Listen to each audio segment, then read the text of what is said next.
સમાચારોમાં આગળ વધીશું। નકલી અને ગેરકાયદે દવાઓના વેચાણ સામે ફૂડ એન્ડ ડ્રગ્સ વિભાગે કરી છે મોટી કાર્યવાહી। 3 દિવસની સઘન તપાસના અંતે ફૂડ એન્ડ ડ્રગ્સ વિભાગે નકલી દવાઓનો જથ્થો જપ્ત કર્યો।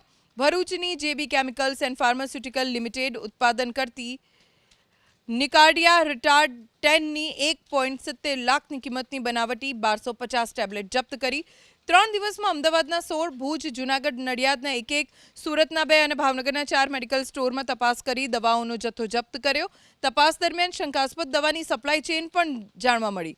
લખનૌમાં આવેલા સેના ફાર્મ્સમાંથી આ બનાવટી દવા અમદાવાદના પાલડીમાં આવેલા પાર્થ મેડિકલ એજન્સી સુધી પહોંચતી, જ્યાંથી સેટેલાઇટમાં આવેલી પારસ ઇકોમેડ થઈને સાણંદના સાણંદ મેડિકલ સ્ટોરથી Lilavati pharmacy and wellness private limited સુધી પહોંચતી।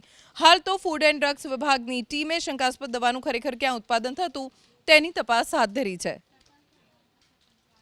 અમદાવાદની અંદર જેબી કેમિકલ્સ અને ફાર્મા કંપનીની સ્ટાન્ડર્ડ દવાઓનું ડુપ્લિકેટ દવાનું વેચાણ થતું હતું। એ દવા જ્યારે અહીંયા ગુજરાતના નિકાર્ડિયા